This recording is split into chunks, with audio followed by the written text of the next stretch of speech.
Bonsoir à toutes et à tous et bienvenue dans ce journal tout en images de 8 Mont-Blanc.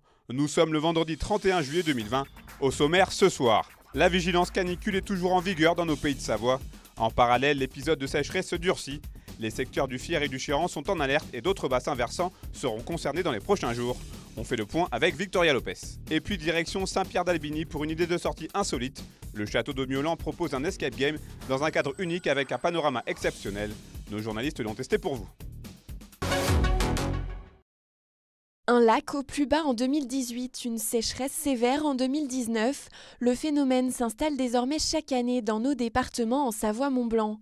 2020 ne fait pas exception. Depuis début juillet, on connaît des conditions très sèches, avec quasiment pas de précipitations, ou des orages ici et là. Et donc la situation, c'est des nappes et des cours d'eau s'est dégradée. Et le 22 juillet, on a été obligé de prendre un arrêté d'alerte sur deux secteurs, deux territoires, donc le Chéran et le Fier. La totalité du département de la Haute-Savoie pourrait être très prochainement placée en alerte. À l'heure actuelle, des restrictions dans les bassins versants du Chéran et du Fier sont en vigueur. Alors, sur le premier niveau, qui est la vigilance, en fait, ce sont des incitations à économiser l'eau, à ne pas la gaspiller. Ce sont des recommandations. Et quand on passe en alerte, comme c'est le cas aujourd'hui sur le Fier et le Chéran, là on passe sur des mesures d'interdiction. Donc comme l'interdiction de laver les voitures ou de remplir les piscines. L'enjeu est le partage de l'eau entre tous ceux qui en ont besoin. Il faut alimenter l'agriculture, l'industrie, le réseau d'eau potable, mais aussi penser à la faune et à la flore qui nécessitent un niveau minimum pour pouvoir survivre. Il y a différentes études qui sont menées sur les volumes disponibles, ce qu'on appelle les études sur les volumes prélevables, avec la mise en place de stations de mesure et de suivi par les collectivités pour enregistrer en continu les différents débits qui coulent dans les cours d'eau ou les hauteurs des nappes.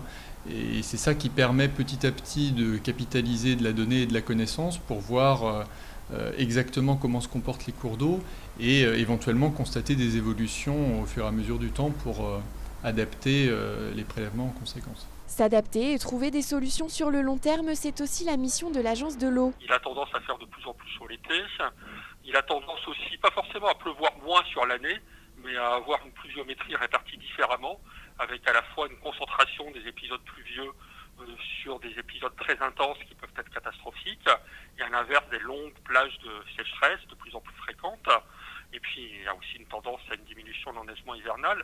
Tout ceci fait que la tension sur la ressource en eau, elle va s'accroître, elle s'accroît déjà, elle va de plus en plus s'accroître avec le changement climatique. Éviter le gaspillage, lutter contre l'imperméabilisation des sols, récupérer les eaux usées ou les eaux de pluie sont autant de solutions d'avenir qui doivent permettre d'éviter l'accroissement des tensions autour de la distribution de l'eau. Les orages annoncés ces prochains jours n'éviteront pas le renforcement de l'épisode de sécheresse dans nos départements dès la semaine prochaine.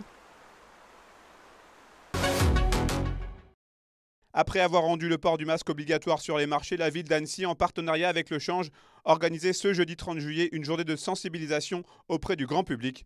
L'occasion de rappeler que le virus circule toujours malgré les beaux jours. Les gestes barrières, eux, sont toujours de mise pour éviter sa propagation. Un centre de dépistage avait été installé sur le Paquier et environ une centaine de personnes, dont le maire d'Annecy, François Astorg, a pu être testé. Lors de sa visite, François Astorg a notamment évoqué l'éventualité de rendre le port du masque obligatoire dans la vieille ville, un lieu d'affluence touristique où le respect des gestes barrières est difficile. On l'écoute et il répond aux questions d'Aude Frappin. On le gère autant qu'on peut. On a eu un excellent mois de juillet d'un point de vue touristique.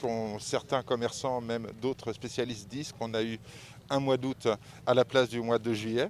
Mais ça a aussi un impact sur la question de la pandémie. Donc il faut surveiller ça très près. Aujourd'hui, on est le septième département sur toute la France avec un taux d'incidence, c'est-à-dire un taux de reproductivité du virus. Donc il faut qu'on soit vigilant et s'il faut prendre des mesures complémentaires, on prendra des mesures complémentaires, non pas dans un esprit répressif ni punitif, mais dans un esprit pédagogique et prospectif pour qu'on sorte très vite de cette situation. Pour l'instant, on réfléchit à voir si dans les endroits où les gens sont trop proches, je pense à la vieille ville par exemple, s'il ne va pas falloir rendre certaines zones avec le masque obligatoire. Mais d'ores et déjà, je lance un appel à toutes les personnes.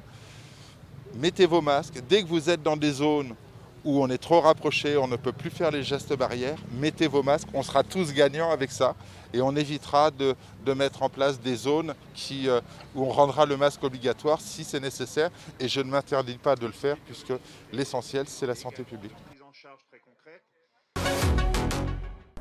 C'est une nouvelle consécration pour la maison La Bouite à Saint-Martin-de-Belleville. Après ses 3 étoiles au guide Michelin, elle vient de décrocher le label Entreprise du patrimoine vivant. À la tête du restaurant, il y a Maxime Meyer, le fils, et René Meyer, le père. Je suis sûr qu'on l'a mérité parce que c'est un patrimoine. Alors ce que je disais tout à l'heure, je pense que le patrimoine c'est moi, parce que il reste pas grand chose, donc c'est moi. Mais le patrimoine c'est aussi tout ce qu'on a construit. Le savoir-faire qu'on peut avoir, c'est l'envie de faire plaisir, c'est l'envie de porter un territoire au mieux qu'on sait faire. Il y a une espèce de globalité de produits qui sont incroyables dans nos montagnes, qu'on met sur table. Et si ça, c'est d'être entreprise du patrimoine vivant, je pense qu'on a les critères pour l'avoir et le garder et en être très fiers. Ce patrimoine, on le retrouve jusque dans la décoration de la maison. Ce coffre qui est du 17e et qui a été chiné à un certain moment où on pouvait se payer ces beaux coffres, ces beaux meubles. Le label, c'est la récompense pour toute une équipe, à commencer par la chef de réception. C'est elle qui a porté la candidature du restaurant. J'ai donné mon cœur en fait. Encore une fois, La Bouite, c'est une histoire de cœur et c'est vrai que quand je l'ai rempli, j'ai tout donné.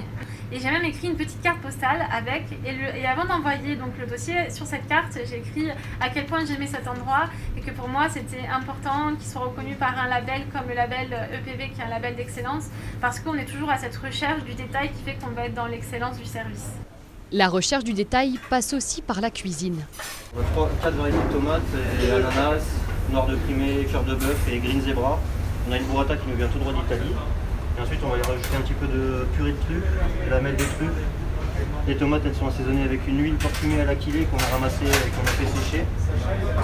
Des mets de qualité Servi s'il vous plaît. Oui. Qui font l'unanimité. Moi j'aime les huîtres mais je ne l'avais jamais dégusté de cette façon. C'est très surprenant. C'est indescriptible on va dire.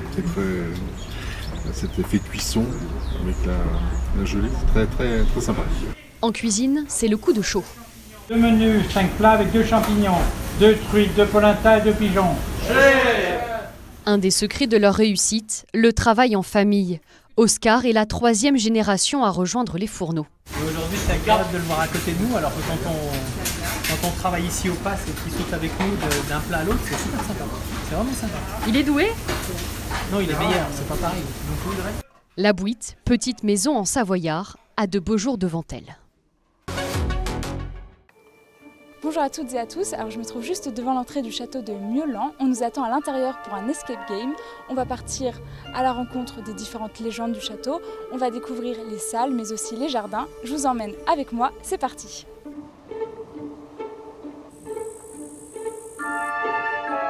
Je me trouve avec Odéric, c'est le responsable de la sécurité du château. Il nous a confié une mission, alors quelle est la mission ?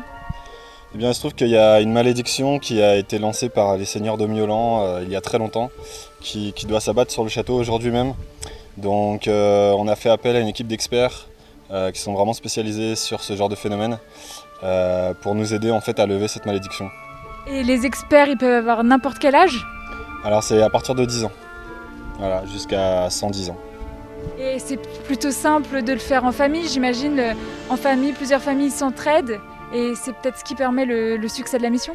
Exactement, c'est des groupes de 10 personnes maximum. Et effectivement, toutes les compétences du groupe sont mises à profit pour résoudre les énigmes. Est-ce qu'il y a des prisonniers dans le château parce qu'ils n'ont pas réussi à trouver l'énigme ou alors vous les cachez bien ? Comment ça se passe ? Oui, en fait, les personnes qui n'arrivent pas à accomplir la mission dans le temps imparti restent enfermées au château pour faire le ménage. C'est ce qui explique qu'on a des endroits si bien entretenus. Super, donc on va bientôt y partir, on va essayer de ne pas rester prisonnier, ce serait dommage quand même.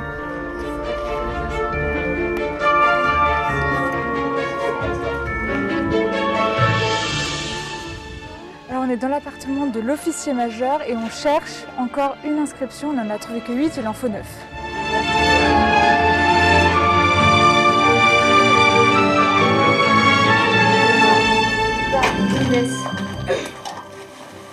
Une boule en or. sans film.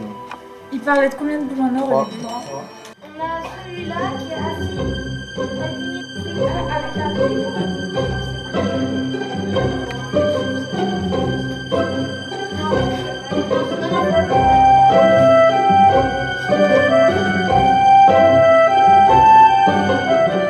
On est bloqué depuis 10 minutes dans cette pièce. Il faut qu'on trouve le nom d'un cachot, mais je crois que les enfants sont plus au courant de moi de ce qu'il faut faire, je suis un peu paumée. Mais bon, on les suit, on va retrouver.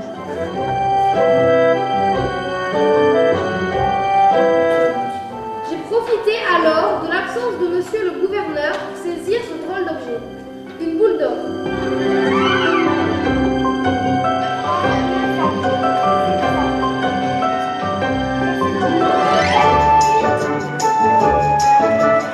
L'escape game permet aux enfants de découvrir le château de manière plus ludique et de passer un très bon moment en famille. Voilà, on est sorti du château, on a résolu toutes les énigmes, maintenant c'est à vous de jouer.